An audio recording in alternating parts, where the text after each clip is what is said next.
Beauty and Brains presents A Work in Progress, your favorite weekly podcast all about navigating adulthood and adversity with transparency and vulnerability. Here, we highlight progress over perfection. You're listening to my personal and professional development diary, where I share the highs and lows and the real and raw parts of the story that no one talks about. I'm your host, Brelynn Hunt, A Work in Progress. Dear friend, I hope all is well with you and that you are as healthy in body as you are sound in mind and strong in spirit. Welcome back to another episode of A Work in Progress, the podcast. Oh my gosh. Hey you guys, so it is episode 3 in the building, and I want to try and keep this episode chill, relaxed. I'm tired. It's Monday, but I've had a long week already. I'm just feeling like chilling. I feel like we've been going deep for these past couple episodes, and don't worry, more stuff is coming, but I just wanted to have a little bit of a more light-hearted conversation. As you guys can tell by the title, well, maybe you can't tell by the title, because I think I'm going to title this College Was Traumatizing, which it absolutely was. And I'm also going to be giving some advice to my freshman self. Let me tell you guys why I decided that I wanted to talk about this Alabama Rush Tik Tok. Some people are probably like, Brelynn, what the heck are you talking about? And some people are like, oh my gosh, Brelynn, yes. A lot of people probably know what I'm talking about, but maybe not everybody. So I'm going to try to explain it, and I'm going to talk about it from my perspective, because it's really the basis of what this podcast is about today. Because wow, the internet can be so entertaining sometimes, and it's like part of it is like entertaining and it's fun, and another part of it is like really sad. So if you guys don't know what my brain freeze is, let me just say, this is my podcast, so I do what I want, and beyond documenting my personal and professional development, I want to discuss thoughts on breaking news in media and pop culture. And so this week, Alabama Rush Tik Tok gave me a brain freeze. So, okay, where do we even start, right? We all know there's a very different way that white people in particular, how they join sororities in college. And I've always found it to be really, really fascinating, just because it's just different and it seems really fun. Like, just simply put. And I am very familiar with it because you guys know I was really into like college content when I was in high school. And like I said, there were only a few, 1 or 2 people doing college type content for HBCUs, but a lot of them were some of my favorite white girls who were like lifestyle vloggers, DIY people who ended up getting into like doing college content, like getting ready for college. And when I was a junior in high school, I was watching that stuff. So I was very familiar when they did Rush, and they would do like their just like vlogging every single day and explaining their Rush process. And knowing that I would never, ever, ever in a million years join a white sorority, I ate that content up. So very familiar with basically anything that has to do with like white sororities and rushing, just because that was something that interested me at that point in time in my life. And so come to find out, TikTok is so interesting to me. I think Gen Z in general is really interesting. And that's a whole nother conversation, because I'm very much so a zillennial. Like, I'm born in 96. So I have a lot of millennial in me. Like, I'm more millennial than I am Gen Z, but I'm also like, I understand some things with Gen Z, and I don't know, that's a whole nother situation and a whole nother story, maybe a whole nother podcast. Let me know down below, comment, especially if you guys are watching on YouTube. Hey guys, if you're listening, comment on, I don't know, just comment, let me know if you are a Gen Z, a millennial. Any boomers? I know we got some boomers watching, because I'll be looking at my analytics, okay? But anyway, so it's so crazy basically to see how TikTok is like the new YouTube, and how, I don't know, just like seeing people do things on TikTok that, I mean, because it wasn't around when, I sound so old, like this is the millennial in me. Like, TikTok was not around when I was like going into college, like when I was in high school. Obviously, it wasn't even around while I was in college. So it's so just interesting to see how people interact on it now and how it impacts people's lives like so significantly. So here's the tea on the Alabama Rush TikTok, right? So here are these country girls who or I'll say Southern girls, are not necessarily country, but just these, you know, Southern belles who are born and raised down south, who are legacies for sororities. And all these girls are getting ready to go to University of Alabama. And one thing that they're super excited about, because it's like one of the first things that you do, I'm pretty sure they haven't even started classes yet. Like before you move in, like literally a part of their new student orientation basically is rushing for sororities. And it's this big thing, and you have different outfits every day. And so these girls who are super excited basically started documenting their experience, some of them before they even got to college, and then other people kind of like jumped on the bandwagon because there are so many eyes. Like there are thousands of girls who go to University of Alabama, thousands of them who want to be in sororities, and honestly they all look the same. I'm sure they come from different backgrounds, some of them sort of kind of, but like from an outside perspective it's kind of just like you guys know that picture, that meme of Spider-Man when he's like looking at himself like this?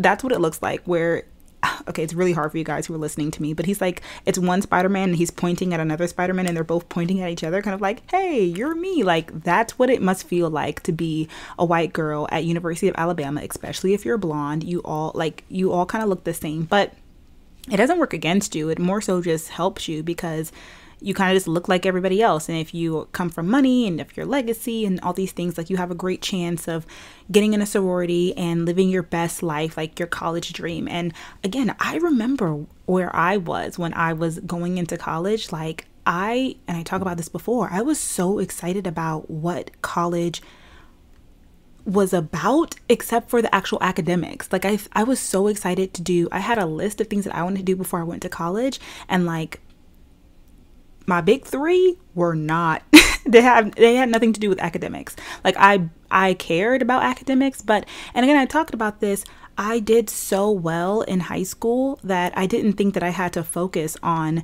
actually like learning and performing well in college. So I was looking forward specifically to the different things that college allotted a new student, especially again, first generation, somebody who was just like looking forward to it. Like I know where these girls are basically. And I talk about how one of my favorite parts of my college experience was new student orientation. Like there's nothing like when you first got there, that moving in, the meeting people, all the parties, it was just so much fun. It was everything that I could have wanted it to be and more. Like my first semester of college, nothing touched it until my last semester of college. Everything in between was like a letdown, but that first semester was lit. And so again, I know my experience is going to be very different. I literally am a Black woman. I'm a first generation. I went to a college out of state that was very different than the culture from where I was from. Sort of, kind of, actually. I think Atlanta is probably very similar to PG County in a way, but anyway, it was different. I didn't have any connections. And yeah, but still, I understand that like wanting to do what you always dreamed of doing when going to college. And for these girls, that was joining a sorority. And so it's really interesting because you have these girls who basically started this huge trend. And you guys know on TikTok, things blow up. Like, it's not just a couple thousand people watching. Like, you can get millions of views and likes on TikTok if your stuff starts blowing up. So here you have these probably 17, 18, 19-year-old girls who are in the middle of their rush process for joining these like Greek sororities, and they are simply doing outfit of the days for Rush. And they're getting thousands and thousands of views, to where there's like a whole community of people who are watching and they're excited to see like what the girls are going to wear each day. Like sometimes they have to wear specific t-shirts, and how are you going to style it to... I would have thrived. Like, this is like, oh my gosh, I wish I could have done something like this. Like, I would have thrived being able to make cute, quick content to show your personality and like gain an audience when people were interested in literally just what you were doing in your everyday life. Like, some of these girls, they're not special, you know, everybody's special in their own way, but you know how many white girls joined sororities, especially at University of Alabama that year, years before them? Like, this is like just, but because of TikTok. And so it becomes this huge thing, and I find out about it and I'm watching and I'm like, oh, this is so interesting. Like, it's so cool to see all these different girls. And, you know, for the white sororities is very different because you get to learn about all the different sororities, and it's like a whole week-long process where you as the week goes on, you start off being able to see all the different sororities, and then you kind of narrow it down, and you cut people and they cut people until you find this perfect match. And then you do this thing where you run home and then you find your sorority, and then everybody gets really mad.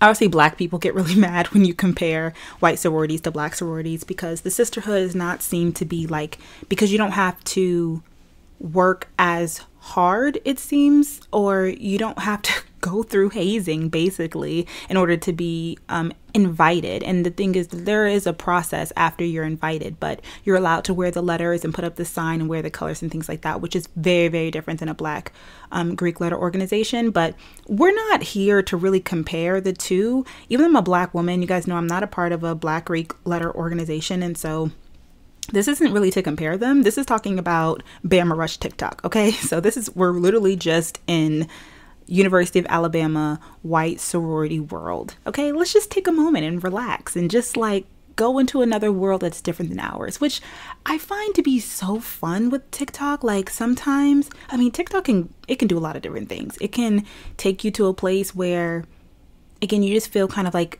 disconnected from the world in a good way, like learning about something or someone or somewhere that's so different than where you currently are, which can just give you some release. And sometimes, you know, it'll be too real and it'll show you exactly who you are, where you are, what you're thinking. And I'm like, excuse me, For You page, you're getting a little bit too personal, but that's another story for another day.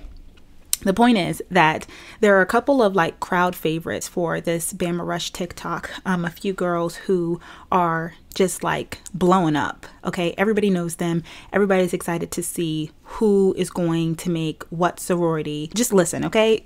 Listen to the whole podcast. We're going to try not to make it too long today. And you're going to see why I'm talking about this as I continue on. The point is that the college experience is different for everybody. And it's crazy how, you know, you can have this dream of what your perfect college experience will be like. And for some people, that dream comes true. And for other people, their worst nightmare happens. And again, it's even crazier to see how these experiences are different for different schools, different races, and different genders. So here's the tea. There is this mixed race Southern girl named Mckayla, who, from what I can see, was just so excited to attend college and specifically rushed. And like I said, she gained a lot of popularity posting throughout the process. She would post like even before she went to college, like she was posting rush bag and like what was in her bag, just her outfits before she got there. And she was already doing outfit of the day posts. I guess it's a thing. Probably like Southern girls do that. They post like their outfit of the day, very like just casually putting up the camera. All right, guys, so this is what I'm wearing. This top is from here. Bottoms are for here. Super cute. And she's just like a nice, cute, well, I don't know if she's nice or not, but she's just an easy to watch, friendly girl. Looks like on the internet. She was consistent, and like I said, she was one of the main people behind this like force of Bama TikTok growing to what it is. Even so much so that the attention blew up the Southern white girls, who end up kind of like continuing on and snowballing it into this big thing that it is today. She even ended up getting like some sponsorships from the clothing brands that she was mentioning in these videos because they were getting so much publicity from it. Can you imagine this is your first week in college? Like you haven't even started school yet. You've literally moved in. You're in the middle of rushing for a sorority. Like it's just so crazy to think about. And you are posting every parts of it and you're getting so popular that you're getting brand deals. And now you are, you know, quote unquote influencer. Crazy. So unfortunately, this turned into her receiving haters who allegedly sent/released a screen recorded video of her drunk on, you're listening, I'm doing air quotes, an old row as a high schooler. Okay, let's unpack this. So this is bad. This is bad because University of Alabama, you know, roll tide. But when I think of UA, I think racist. I think I would never be caught dead. Now that school seems so cool. Like if I was white, I would love to go to that school because the basketball games and the school spirit and the you know, Greek sorority houses, and it just looks like college out of a movie. And for this girl who again, she's mixed race, but she definitely looks like she has listen, all Black people are not monoliths. So her experience is very different than my experience as a Black woman, but her experience is hers nonetheless. I would just say that I think that she was definitely more comfortable going to a school like University of Alabama, and even so much so where she felt comfortable rushing for the sorority in a way where she didn't really have to explain herself. It was kind of just like, okay, you know those girls who was kind of just like, okay, you're white and Black, so you fit in more in the white side. Do your own thing, girl. Hey, I don't discriminate. By the way, I am filming in the middle of the day or recording in the middle of the day. I normally record like late at night when everybody sleeps, so there's no distractions. And I don't know why my mom's walking in and out. So if you hear the little alarm thing, I'm sorry about that. I really just, I decided to not be a zombie and actually film in the middle of the day, and this is what I get for it. So anyway, this is bad because this video that releases of her is obviously sent to sororities. And if you don't know, it doesn't matter, honestly. I mean, I wonder if it's a bigger thing in the white sororities than it is in the Black sororities. I think we'll just make a blanket statement that when trying to join a sorority, reputation is everything, because 9 times out of 10, they don't know you. They're doing their research, and whatever is, or maybe they know you. Actually, it's a good chance that they know a lot about you, but whether they know it from you directly or not, it just depends on the situation. But your reputation is a huge deciding factor on whether or not you are offered a position in these sororities or not. And again, that's either way, but for now we're focusing on these white sororities. And so here's this video of her. She's underage, drinking, and at a college party, and it's documented. And it's just like, no. And this happens like a couple of days before what's like bid day, which is basically the day that they find out what sorority has chosen them and is going to be their new sorority home or whatever. So the tea is that she was dropped from all the houses, which, like I said, basically means that the houses, it's a ranking process. So as you're going throughout the week, you are choosing houses that you are continuously interested in, and they are choosing you, and they're dropping people as you're dropping people. And so the tea was that she was dropped from all the houses. So she no longer had an opportunity. Like although thousands of girls try and thousands of them get in, there are still people who just don't get in at all. They end up getting dropped, or, I don't really understand how you can choose a sorority that maybe is not your top choice, and you kind of just have to be like, yay, at least I'm in. I don't really know how that works. Not my business. But a lot of times people show themselves being happy, I guess, after just going through the entire experience and getting chosen by at least one of their top 3 sororities. So again, I don't really know about that, but she was a fan favorite, and here she is documenting her experience, and she's dropped from all the houses. Can you imagine the tea? So I'm coming in and I'm over here like doing my little research on TikTok, like, what is going on? What is the tea? When I find about this video, I'm like, dang. Because like, is it because of the video? Now, this is what the internet is saying, right? And I have my own opinion, which I'll share. But mind you, this is probably the only girl who is posting consistently. She probably had the biggest following. I would consider her to be one of the OGs. Like, there were other girls too, for sure, but she was like one of the OGs, like the person who everybody was definitely following. I think that she had the most followers from this hashtag and stuff, and she was a mixed race girl, and she just so happened to get dropped from every sorority, so you have people saying like, is it because she's mixed? Because that's, as Black people, when you're in a white space, whenever you feel slighted or just a little bit of discrimination, your first initial instinct is going to be, is it because I'm Black? Like, which really, really sucks. It really, really sucks. And that's why we do things for us, by us. That way we don't have to have those doubts. It's kind of like, nah, I didn't make it, not because I'm not Black, but because XYZ. So I think that the reality is that her popularity made others jealous of her, and they put a nail in the coffin.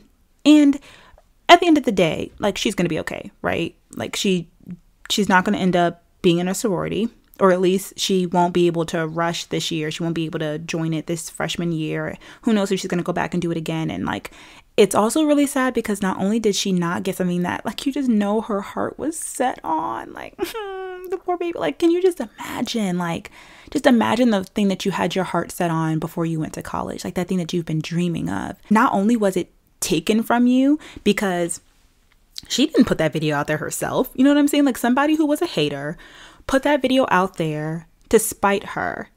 And that's what's so sad, is that she has to now deal with the consequences. I mean, granted, it was her. It was her in the video. She was doing it. She was the one who was drinking underage. She was the one who was at a college party. Again, I mentioned how it was on Old Row, which basically is like, again, traditional University of Alabama. It's so old school. You don't need to be in places where you're not supposed to be.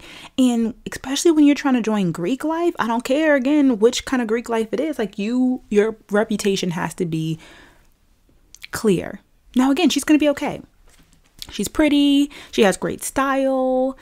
She has a lot of potential now. She has like a brand online. She has a lot of people rooting for her. But again, I can only imagine. I know what it feels like, because this is a huge part of college that she was looking forward to, and it was taken from her because of spite. And she can never undo the mistakes that she made. And there's also like this huge audience of people watching her fail, and my heart just goes out to her.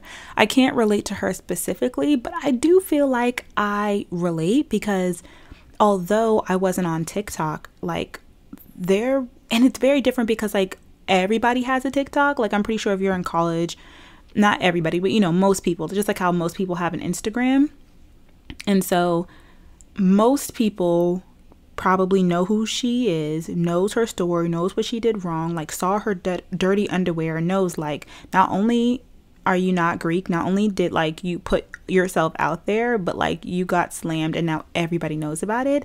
I definitely relate to that, like having a YouTube channel in the AUC and like people knowing of me and knowing my business without me even knowing who they are. Like, it's a scary place to be in, and my heart just goes out to her, because as much as her experience is so different than mine, it's also like very similar.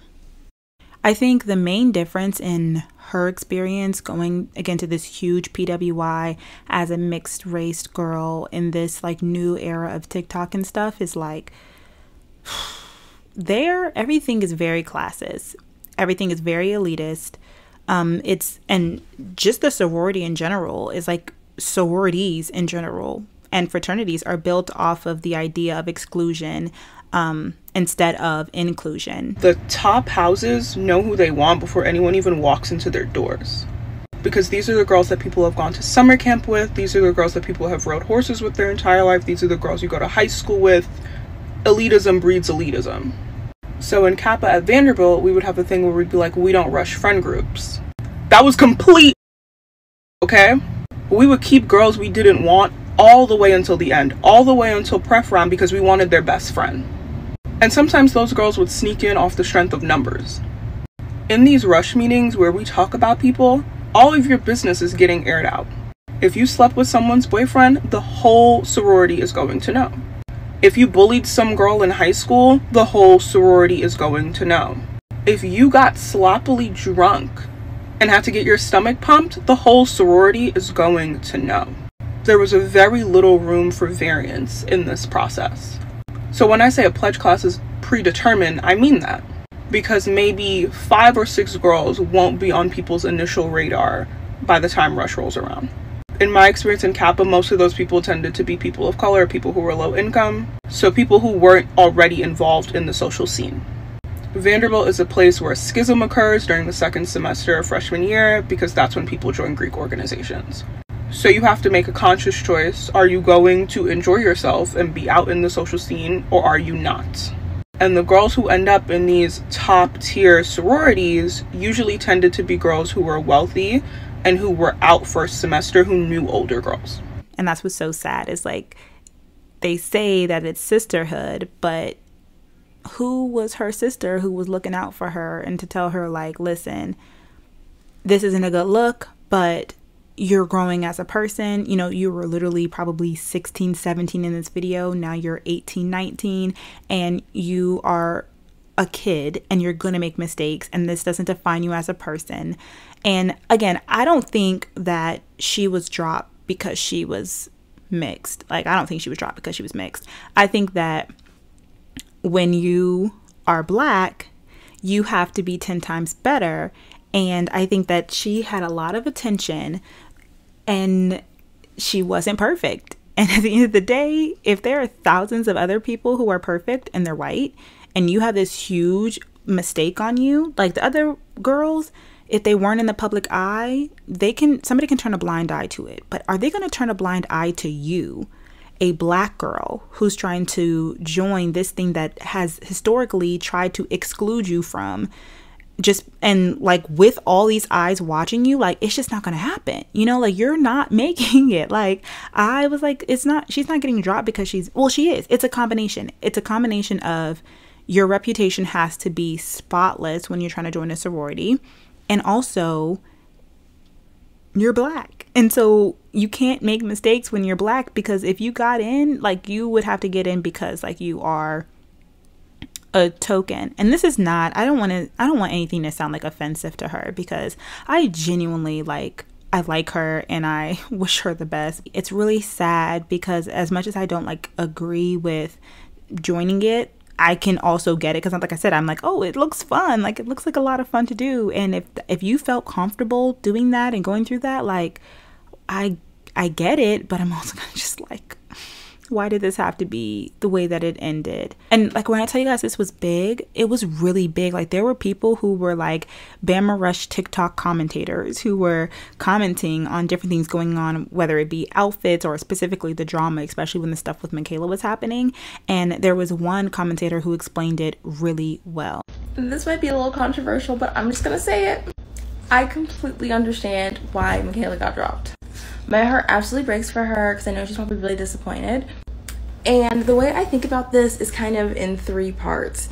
I feel like it's a image thing, it's a discretion thing, and it's a assets versus liabilities thing. From my understanding, Pan-Hell Greeks don't emphasize discretion the way that D9 Greeks do, obviously because we're all on Alabama Rush Talk. But I still think discretion is important in any aspect of life. And so Michaela built this large platform really quickly, talking about her experience with Rush and sharing things. But on the flip side, if I was a chapter, I would be cautious and worry about, like, how much do you plan on sharing, and, like, will that element of discretion and secrecy carry over if you're a member in our chapter? She built this large platform talking about her experience. Then it seemed like that old row video of her resurfaced. And that video was not a good look. And any organization is concerned about their image and has standards for their image for a reason. And so it's risky to want to let someone in who might be a threat to those image standards. And then also, because she wasn't discreet, it invited other people to talk about her life and her experience. And it seemed like a lot of people had come out saying that she was a bully in high school, she wasn't nice, this, that, and the third.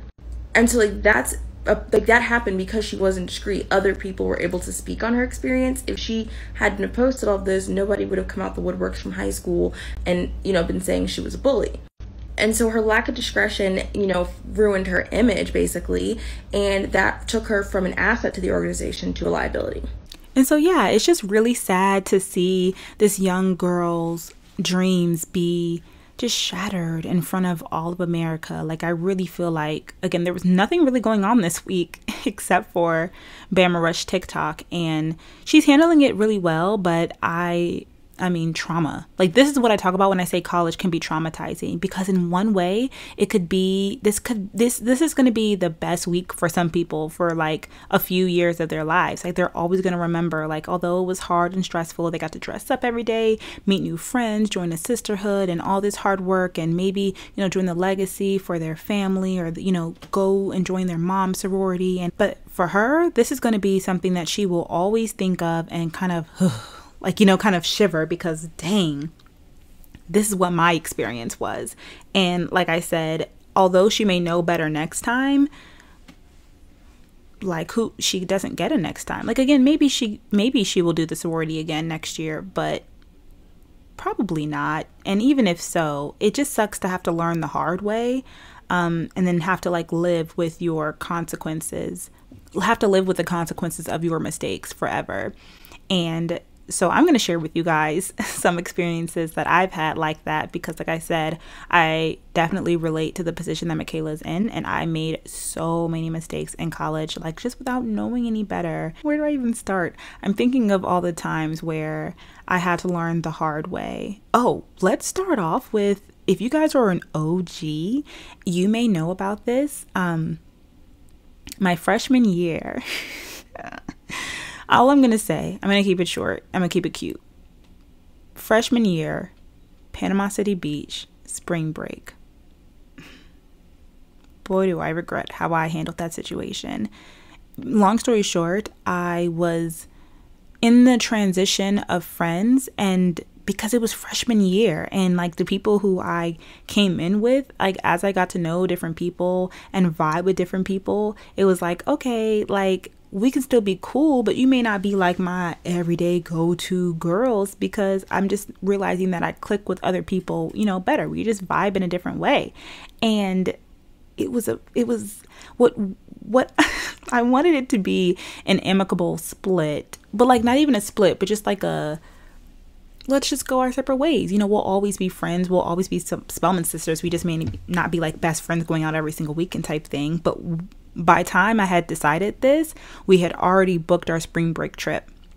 So by the time we get to spring break, I'm on this break with people who I'm not really that close with. And there was just so much that happened. And it was like out of a movie. It was so bad. Like a lot of stuff was just like out of our favor. Like just between like not having enough money for the hotel and our cars getting towed, and I mean just so much stuff. And I was an idiot because I was vlogging the entire thing. Stupid. I was so stupid. Like, put down the camera, Brelynn. But I was so excited to be like, it's my first spring break. Like I'd never been on a trip with my friends before. Like I was so excited. And also, you guys know I'm very big on like vulnerability and transparency, and using my story, which I believe again is my God-given purpose, is to use my story to inspire and impact other people, whether it be to make them not feel alone. And so I took what was a very traumatizing experience where I was literally like kicked out of my hotel, staying with the girls who I came with my freshman year at spring break. I literally took that experience where I went, like we came as a girls trip group, and I left in a car by myself. And I was like, well, this is going to make an awkward vlog, so I should probably like talk about it. And in the vlog, I'm kind of just saying like, yeah, you know, sometimes stuff is going to happen between friends and it's okay. And like, if people don't accept you for who you are, like it's okay to walk away from friends. Like, I don't even remember what I was talking about. I should go back and watch that video. But needless to say, that video is on private because I had to learn the hard way how wrong that video was on so many levels. Like one, again, here I am putting underage drinking, partying, things that should not be recorded. Not only did I have them on camera, but then I edited it and put it on YouTube for it to live forever. Stupid. Just dumb. And I just had to learn, like I said, I had to learn the hard way, because not only was that me putting like myself out there, but also other people who didn't like sign up to be on camera or sign up for their business to be on camera. And yeah, horrible lesson. And I momentarily like lost a friend who I did want to be friends with at that time, because I handled the situation poorly. But like, nobody teaches you that, because like your mom didn't have YouTube. Like she didn't have TikTok. She wasn't going to tell you like, hey, you should probably chill out and not post every day for a rush, because there are people who are literally looking to take you down. Even if you don't know who they are, their moms and their moms don't want you in their sorority. And if they just get a whiff that you are possibly going to make it through, all it takes is a call. You know what I'm saying? And it's just very sad that you always have to have like your guard up. That was one situation. Oh my gosh. There's another situation too, which I can't really go into full detail talking about it, but like with Mahogany, child, trauma.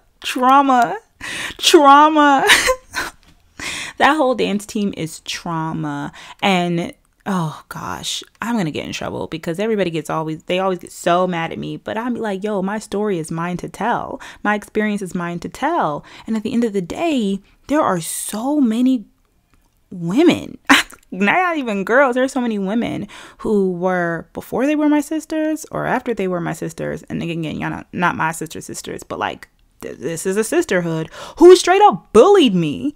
And oh my gosh. And sometimes it was because of stupid stuff that I said, like when I was young, when I didn't know who I was talking to, when I was just talking out the side of my neck, when I was joking, or just people, want to hate me out of like association for somebody else who hates me. And it just began to be like a lot where I'm like, dang, like my bad. I didn't know that you was going to take it that seriously. Or, oh my gosh, roommates. I'm very particular about just life in general. You guys know I'm a pretty neat person.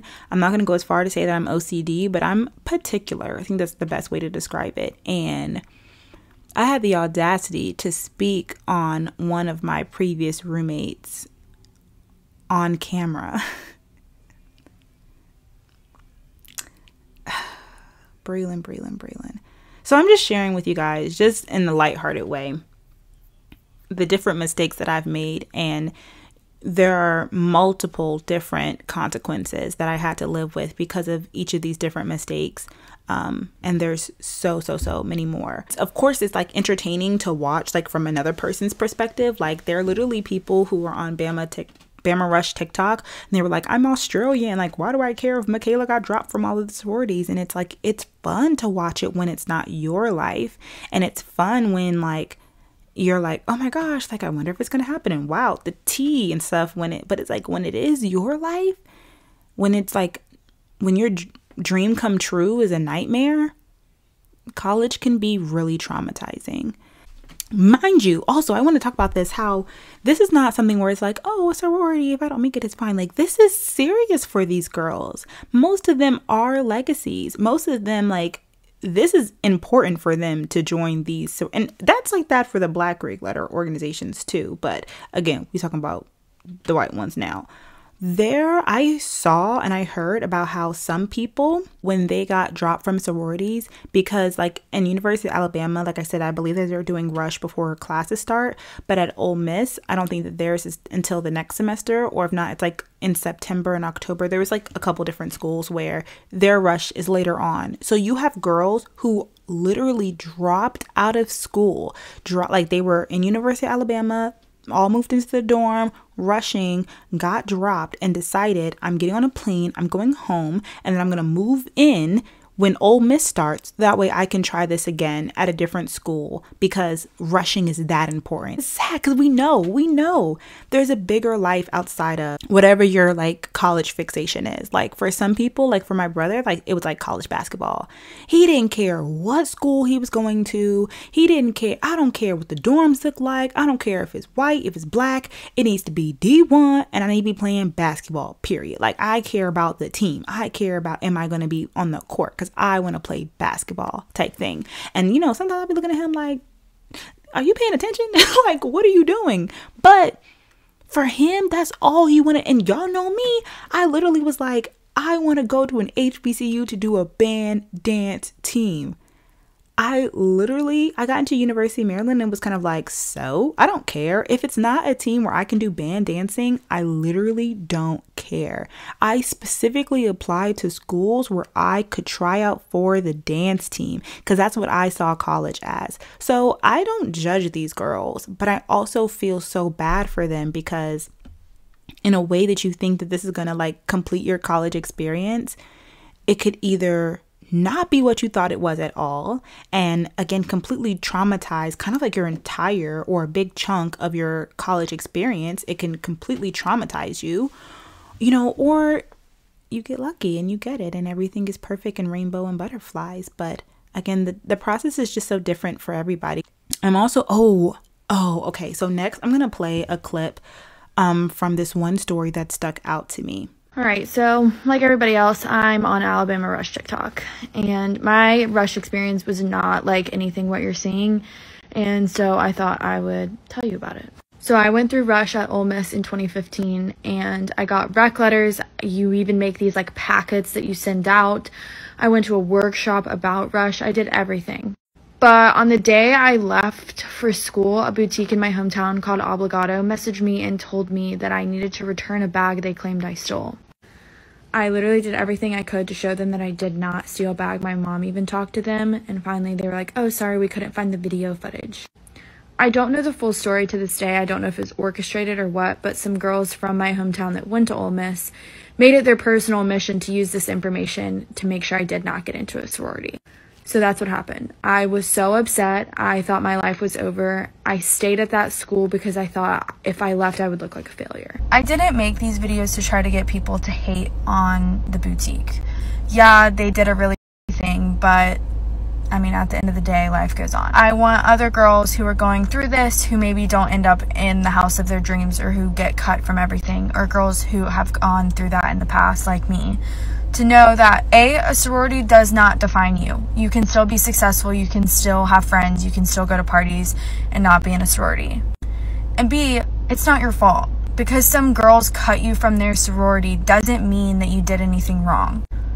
I've honestly beat myself up for a long time thinking that I did something wrong, and I finally come to realize that I did nothing wrong. There's nothing I could have done to change this experience that I had, and I just have to grow from it, and you can too.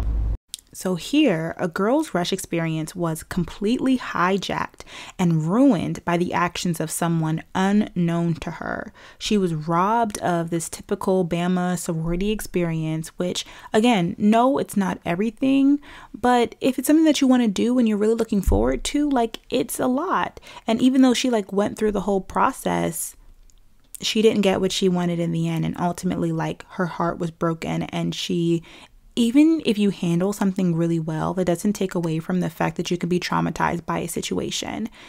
Because, like, let me just put this out there. College is a lot of fun, even if you don't rush in a sorority. But it hits different when you have to find the fun by force and not by choice. Like, I think people who are like, I'm a GDI, I'm a goddamn individual, like, I want to do me.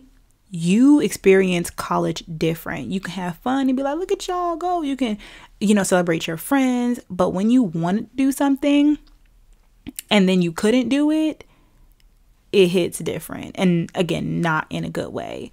And then, like I said, you have people who back in the day didn't even have the choice to rush at all because they were people of color. And I thought this was so interesting too, seeing how you guys, you could tell I was deep into this daggone Bama Rush TikTok, but it led me to a group of Black girls who rushed in 2014 after the integration rules in 2013 changed and allowed them to allow the sororities to be integrated. 2013, I repeat, 2013. Integration rules for University of Alabama sororities changed in 2013. That was yesterday. I blinked and it was 2013. Like, that was yesterday. And they are just now allowing, like, officially, I think that there were maybe people who kind of got by, but like officially like made it a thing. I cannot believe that. That is just so crazy to me. Again, different people, different experience. So for these girls, I think that, I mean, I get it. It's a networking thing. And if you are like that Southern girl who's like from that area and you want all the perks of like going to a school like University of Alabama, because like, for example, my Black friends who went to University of Maryland, they're very much so like engulfed in like the Black University of Maryland. Like, they're engulfed in like all things that the Black people do. It's kind of like they have their own little college inside. And a lot of, PWIs around this area kind of do the same thing. And they'll say like, oh, like we're like a HBCU, but you're not. Like, there's a lot of history and stuff that goes into HBCUs. And just because there's like a strong Black community in that school doesn't mean that, obviously. But my perspective, again, because of where I'm from and just like what I like and what inspires me and what pushes me. I don't necessarily want to go into spaces, at least not in my college experience. I didn't want to go into a space and like fight to join and get things that I never had rights to. Like, I'd rather go to the places where I'm like loved and I'm celebrated. And so for these girls, they felt more comfortable kind of like being the first. They thought that that was like inspiring and impactful and cool. Somebody's got to do it. So you wanted to do it. They went for it. I think there was like 6 black girls, and then 4 of them end up becoming like the first, or 3 of them end up becoming the first black chapter president, like by the time they were juniors or seniors or something. Really, really cool. Shout out to them. Like, you're making history. I love it. I appreciate it. Very, very cool. But like, obviously, you know, as an HBCU grad, I'm very familiar with non-panhellenic sororities. And again, this podcast really isn't about them. But because the process is so significantly different, as a black woman, my first question is always just like, why do you want to be one of them when you have organizations made for you, by you? So I've been getting asked this question a lot. Did being in Kappa give me any benefit? So yeah, the main benefits were networking, academic, and social. Networking being the biggest one because I was in a sorority with incredibly wealthy women. And these people who were extremely wealthy had parents who were obviously extremely wealthy. So you're networking with your friends' parents, essentially, and you know, they're helping you do things. There was this one guy in a frat who I was friends with. His dad was the CEO of iHeartRadio. I spoke to his dad on a Friday night, and I had an iHeartRadio internship that started on Monday morning. For context, iHeartRadio doesn't really hire interns. And that internship changed my career trajectory because it was my first real marketing role. And the recommendation letters I got from that internship have helped me exponentially.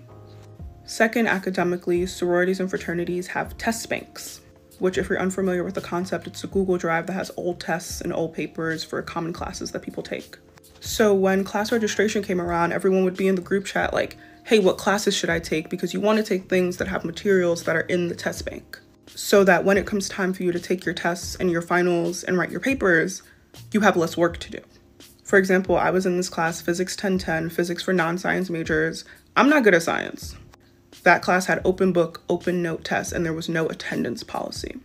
So naturally, I barely went, and a few days before the test, I would go into the test bank, download all the tests, and memorize the answers, and then print them out and bring them in because it was open book, open note. I got an A in that class. And that was super common at Vandy. People would be texting each other and would be in group meets, very public places, saying, hey, I'm taking Chem 1600. Is there anything in the test bank? And literally someone would pull out the final. And test banks were not against the honor code at Vanderbilt, so it was a free-for-all.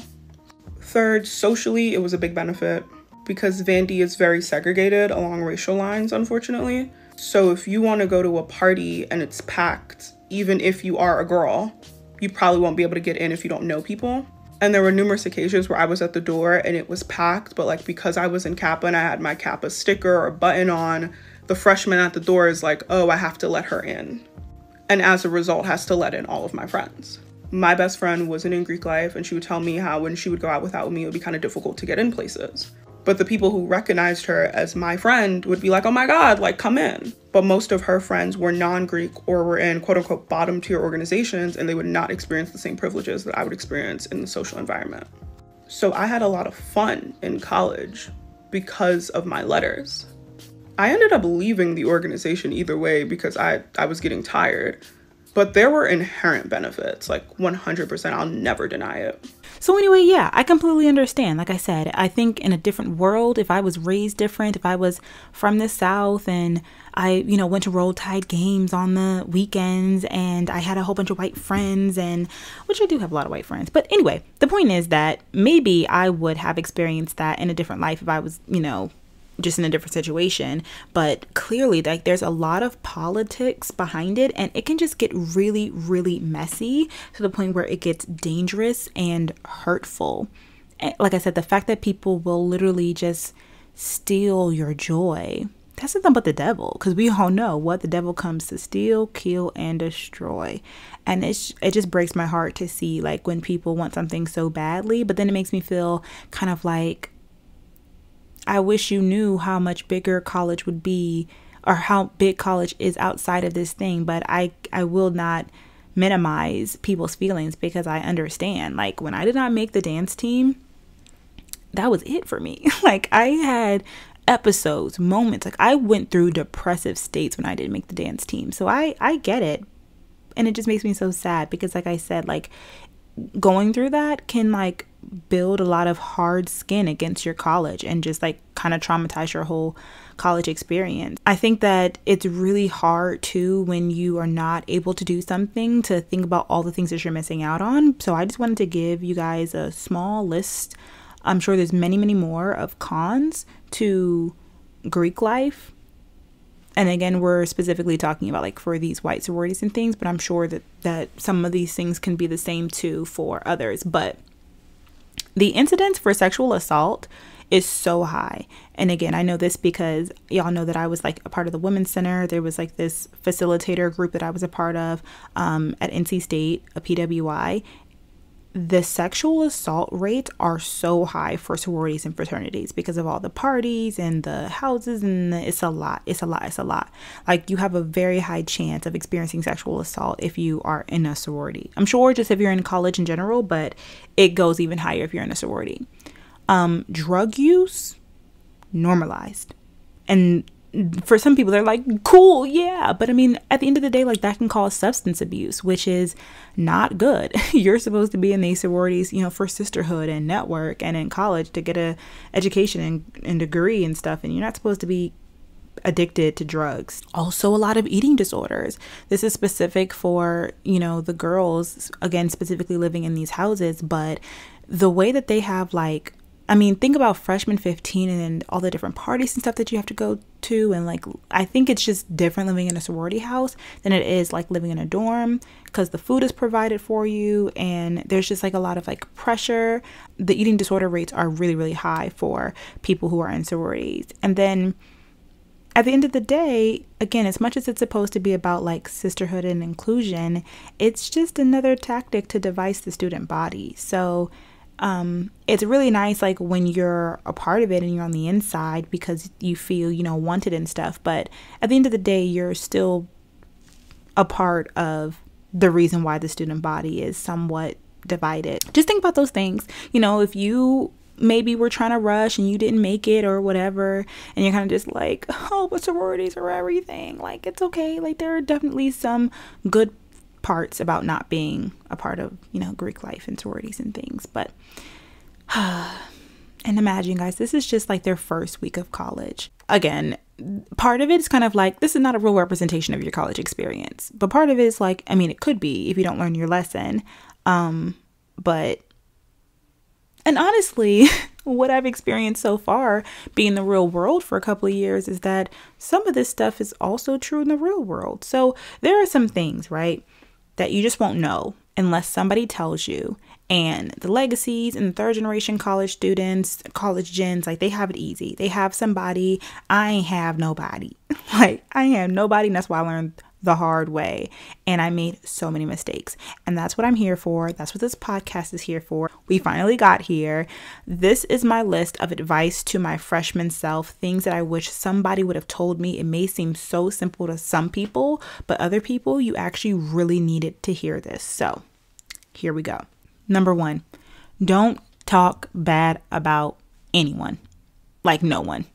Like, you don't know who's who. You don't know who's from where, that's their baby sister. We went to elementary school together. That's my girl. That's baby sis. That's my cousin. Like, you literally don't know who knows who. And when you're just kidding, when you're joking, when you're upset, when you're mad, when you're enticed to say so, when everybody else talking about somebody and you just don't get caught up speaking bad about anyone, especially if you don't like genuinely mean it. Like, to people who, if you just never know. So keep your mouth shut.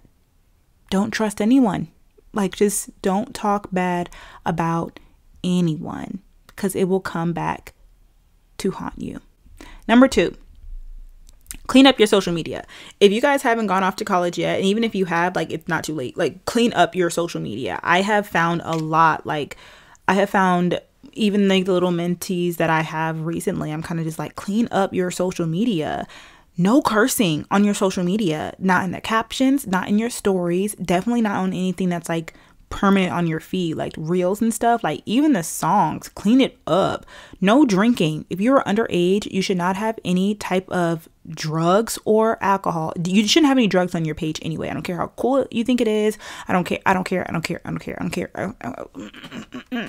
And some of this stuff is kind of like, what's the purpose of this? You know what I'm saying? Like, we're adults, or if they're gonna know, they're just gonna know. But also some of this stuff is like real life stuff that is a representation of what's expected of you in the workforce, like in the real world.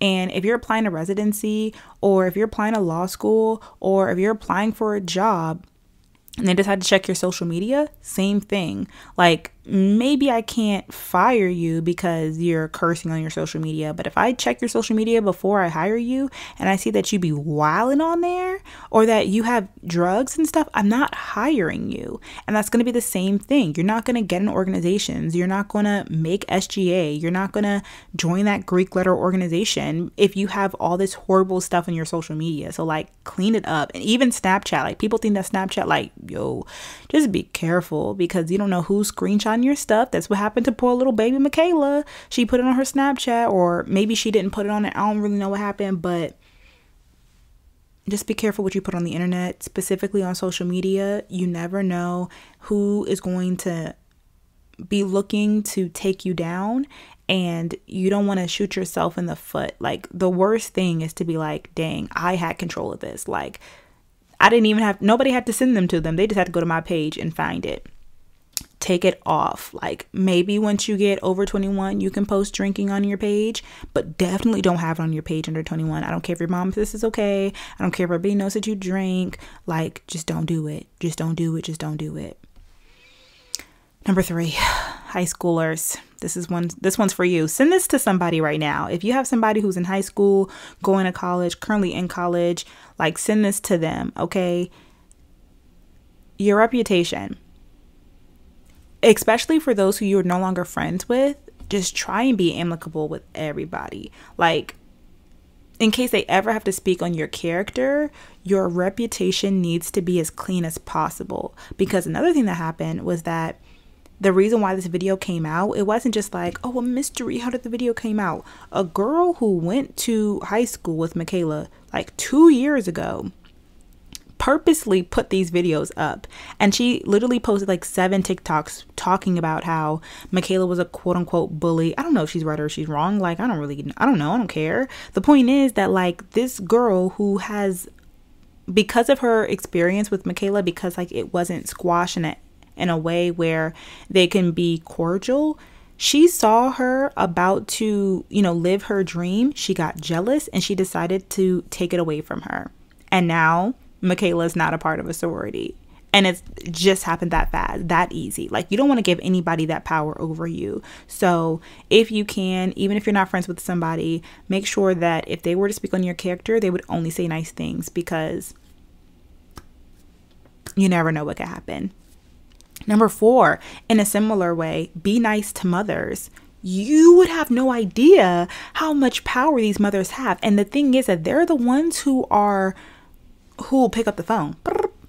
Yes, my daughter was bullied by Brelynn, and I'm not saying that this ever happened to me. Thank God, knock on wood, that never happened to me. But like, a mother's call, is very different. Moms get things done. When a mom has something against you, and it goes down to, most of the time, moms have something against you because their daughters do, but don't be rolling your eyes. Don't just be nice to moms, okay? Because they are the sneakiest and the shadiest of them all. And point blank period, if they want something done, they'll get it done. They know how to send emails and make stuff shake that like kids don't know how to do. They can do a lot of damage, and especially with social media and stuff, but like parents, they do a damage on a whole nother level. I forgot to tell you guys one of the craziest parts of sorority recruitment. It's called work week. So during work week, the girls who are already in the sorority are preparing for recruitment. That's when they like learn who the girls are, they learn the dances, they get their outfits approved, etc., etc. But the wildest part is, okay, so the alums maybe really want like their daughters or their friends' daughters or whatever to get in. And so the alum groups from a sorority that really wants to get a girl who's like in high school or going into college in will send all these presents to the sorority during work week. So you might send like 200 cupcakes that says like Madison is Kappa material, or like a cake with a girl's face on it, or pizzas or whatever, and you send it, and then you also talk about this girl who's in high school who you really want to get into the sorority that you are an alum of. The girls during work week who are in the sororities are at the chapter house for like 12 or 18 hours a day. It's exhausting, so they don't really have time to eat. And so they're sending all this stuff to be nice, but also to kind of like get name recognition for the girls that they want to be initiated into their chapter. Number 5, research the boys who you are going to talk to. This may seem like oh my God, like, I don't care if he's the finest, hottest boy you've ever seen in your life. Those are the ones.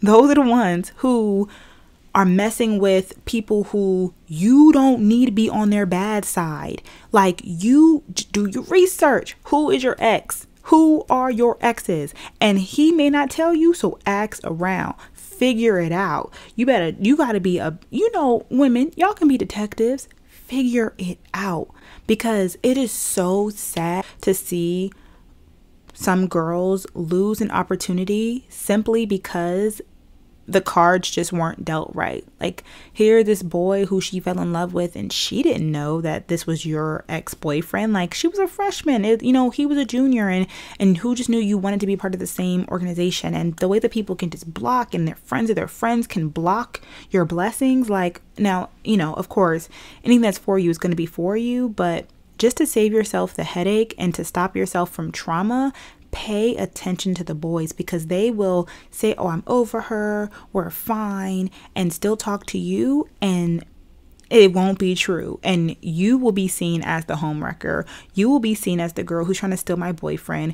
You will be seen, child, don't do it. The boys will get you in trouble. Like, who their ex is can change your entire life. Choose wisely. Number 6. Learn from my mistakes.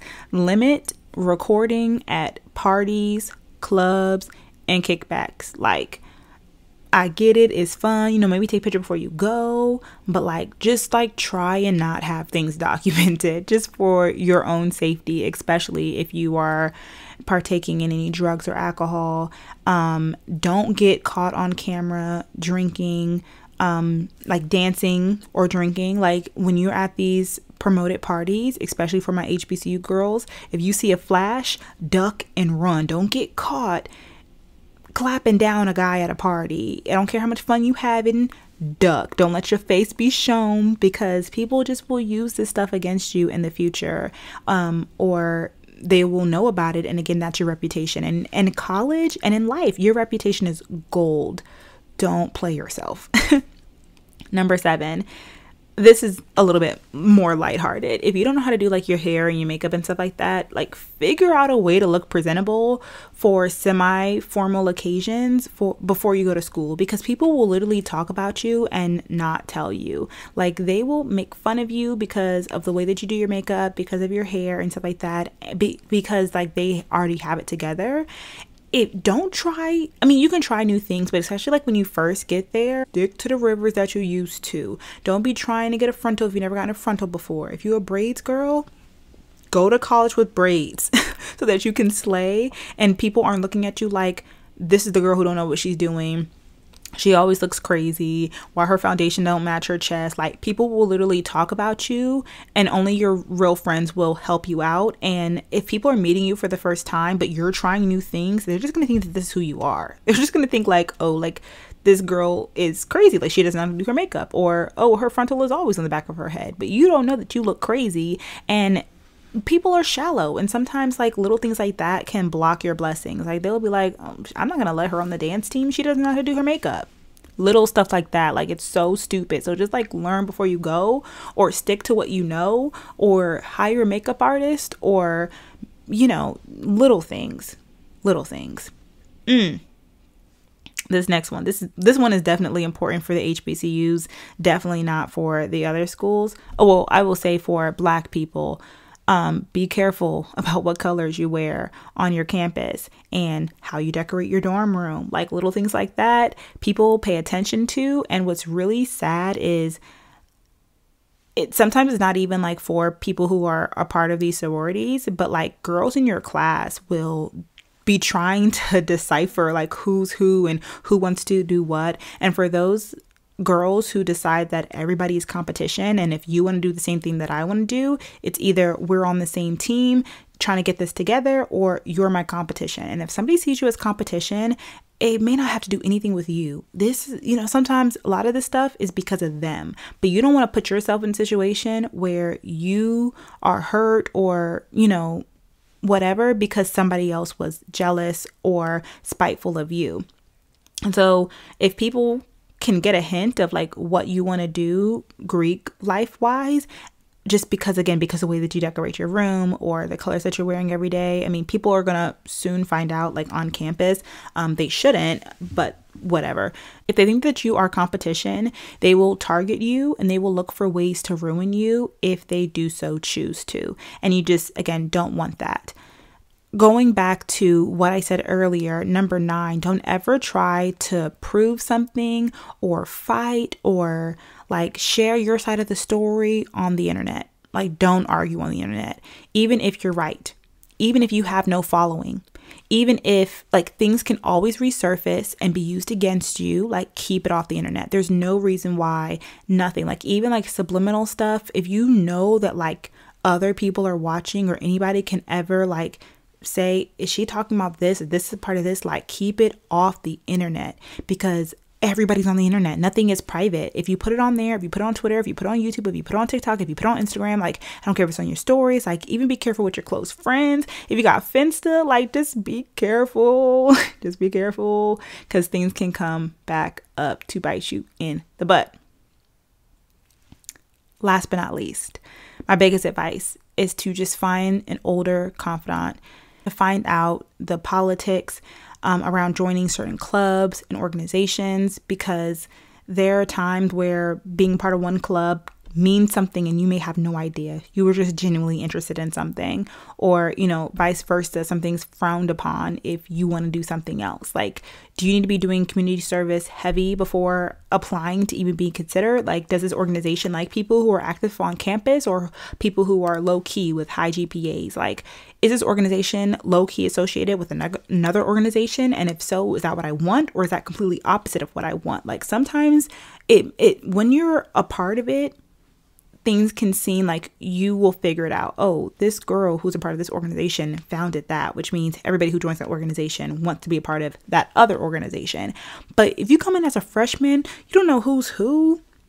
You will have no idea. You won't even know what you're getting yourself into. So like, find somebody who you can trust and ask questions and get the inside scoop and figure things out. Because I will use an example to close out on, because I know that we're getting to our limit. Okay, this is not going to be a 2-hour long podcast again. But did you guys know, a lot of you guys know that I tried out for the cheerleading team when I was a college freshman, and trying out for the cheerleading team was a whole experience. And it was really interesting because obviously I tried out for Mahogany Motion, the dance team for the college, when I was a high school senior, and no freshman or like college senior / incoming freshman had ever made the team before. So they were just telling me like, girl, it's okay, you didn't make it. You're probably good enough. You just have to come back the next year. They don't have auditions until the spring semester. So you make the team as a sophomore. That was how it's always been with Mahogany.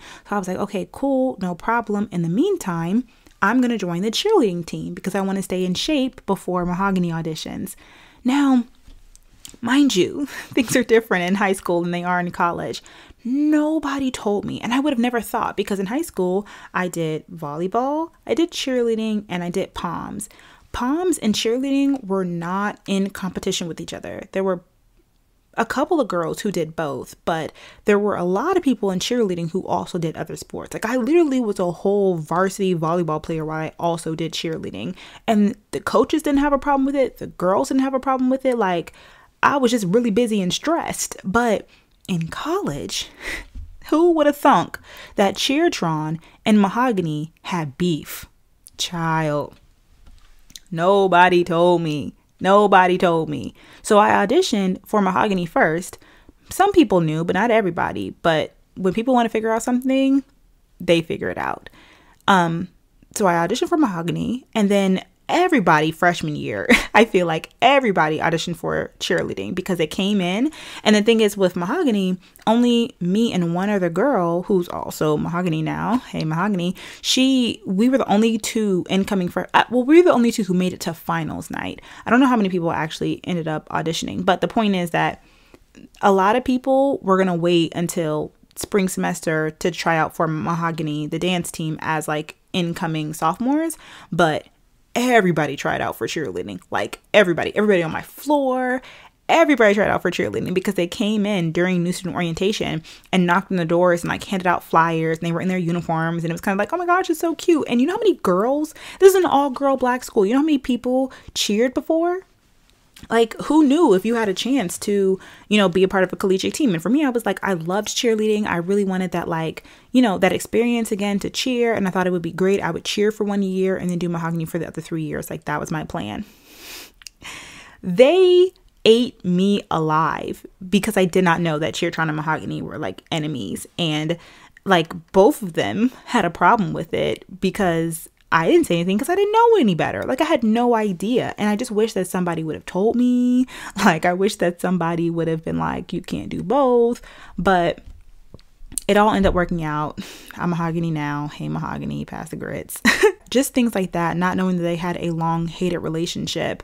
And also, like, people knowing things about you before you think that they know things about you. Like, everybody does their research on new people coming in, like especially again for teams, for organizations, for clubs, for these sororities. Like, they're doing their research. So if you don't think that they know something, they know something. Another thing that I learned during that experience was that there are only a few spots available. And that's with a lot of different things. And especially at Spelman, which was one of its biggest downsides, is that here you have all these great black women and you kind of have to find a way to put them in this hierarchy. And I wish it didn't have to be that way, but the AUC can be very elitist. A lot of HBCUs can be, but that was definitely my experience. So when there's only a few spots available, and if you're not like immediately cut because like, you know, you're probably not great or you just didn't stand out or whatever it was, then you had like a wave of people who dropped because like it was a lot. Like, we were outside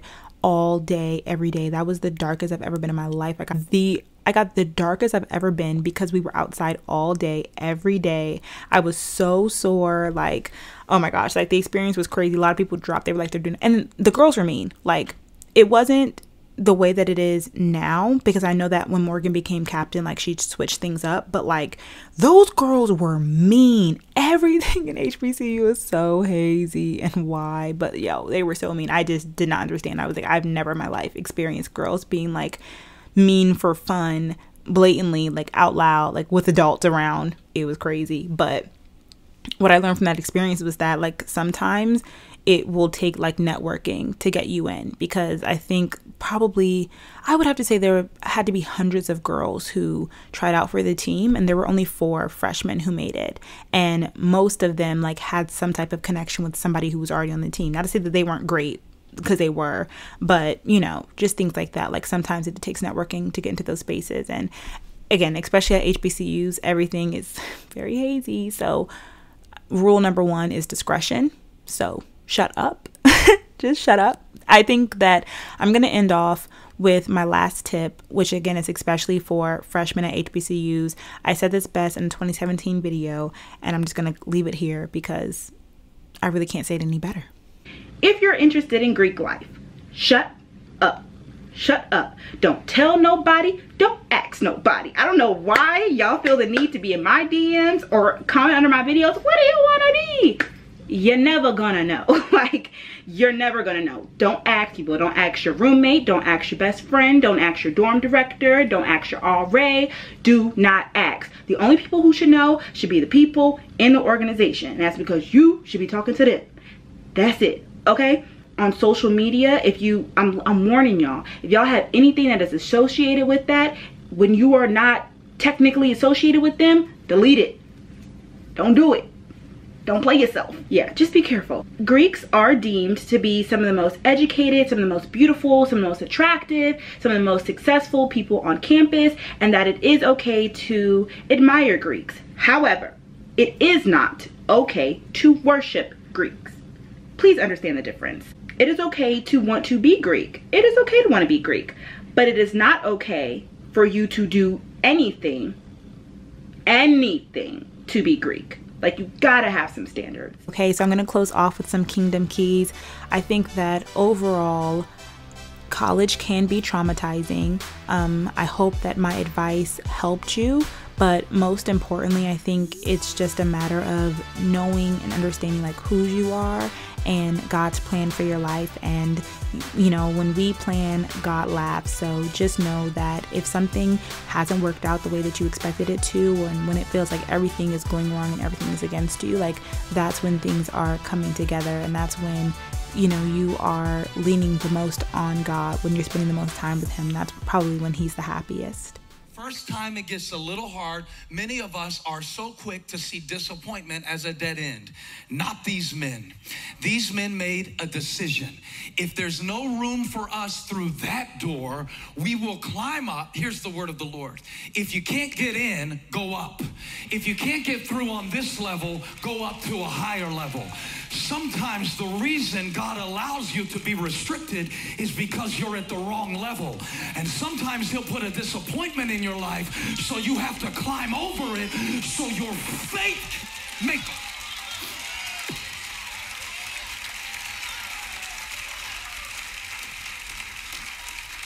What do you do with the disappointment? Somebody shout, get over it.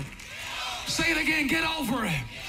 I know some people didn't like you, didn't promote you, didn't endorse you, didn't support you, but get over it. These men said there's something so important to us. We can't stand here and blame the people who got here early. I think I'm going higher. He started speaking about the favor of God. He said it's the year of the Lord's favor. And they were at Nietzsche. They were looking at him. They were expecting one thing, you know, like we all are. This is how it's going to be. This is how it's supposed to work. They're looking at him. They're focused on what they think he's going to do. But he said something very powerful.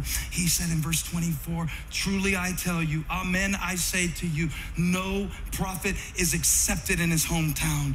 Oh, do you accept what God is doing in this season of your life? I know what you expected him to do, but will you accept what he is doing?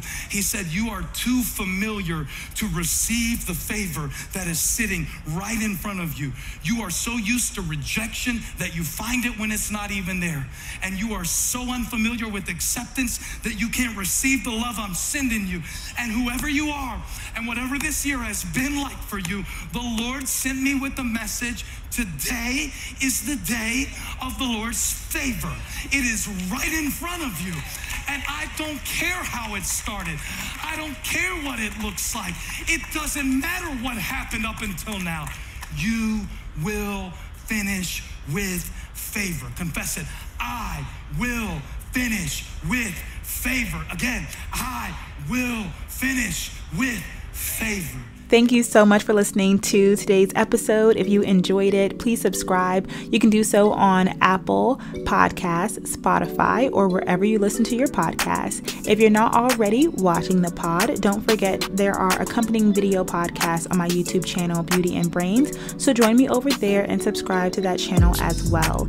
You can follow me on Instagram and TikTok at Brelynn Hunt, or visit my website, BrelynHunt.com, for weekly podcast updates, or to contact me to share your story. Until next time, be sure to live each day to the fullest because you only live once, and give yourself some grace. We are all just a work in progress. Thank you for hanging out with me today, guys. I'll talk to you in my next one. Bye.